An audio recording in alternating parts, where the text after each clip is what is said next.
Over past few days, three seemingly unrelated developments have emerged from India's energy and agricultural sectors. India is buying more liquefied natural gas or LNG. Global urea prices have fallen sharply after China reopened exports. And the Indian government has restored a 16.66% royalty on crude oil production from nomination blocks. At first glance, these may appear to be separate news stories, but when we connect the dots, they reveal something much bigger.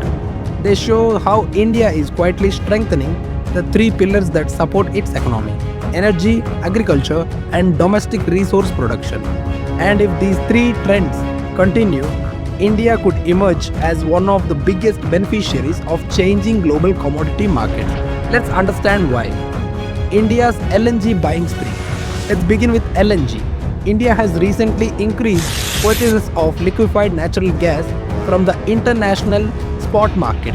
State-owned companies like GAIL, Indian Oil Corporation, and Gujarat State Petroleum Corporation have secured multiple LNG cargoes for delivery during June and July. But the real question is, why now? The answer lies in the combination of demand and opportunity. India's electric demand has been rising. Heat waves across several parts of the country have increased the use of air conditioners, fans, and cooling systems. As a result, power plants require more fuel. At the same time, fertilizer manufacturers are preparing for agricultural demand ahead of upcoming crop cycles. Both power generation and fertilizer production depend heavily on natural gas, and this is where global markets have given India an opportunity. After the Russia-Ukraine conflict, LNG prices surged worldwide. Europe was competing aggressively for gas supplies, causing prices to remain elevated. However, recent market conditions have eased. Global LNG prices have fallen from their crisis-era peaks. India is now taking advantage of this situation by securing additional cargoes while prices remain relatively attractive. This is a strategic move because for a country that imports most of its energy requirements, buying fuel at lower prices directly improves energy security.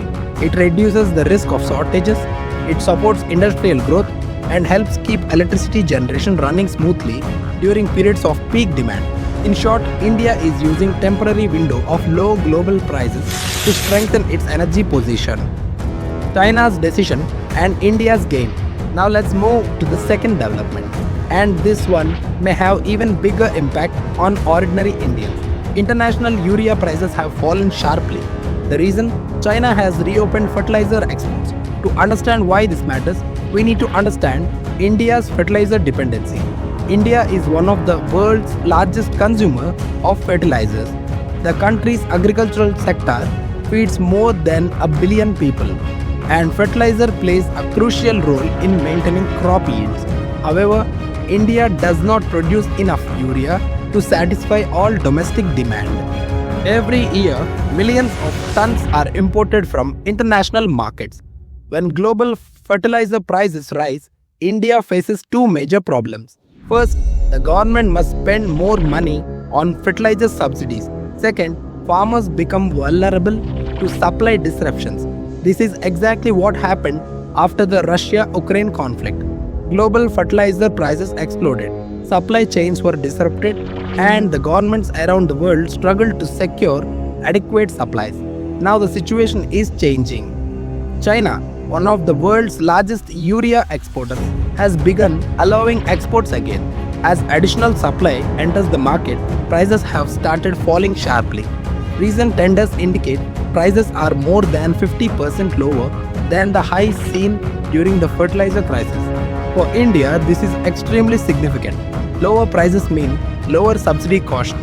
The government can save thousands of crores if this trend continues. At the same time, fertilizer availability improves, and that ultimately benefits farmers across the country.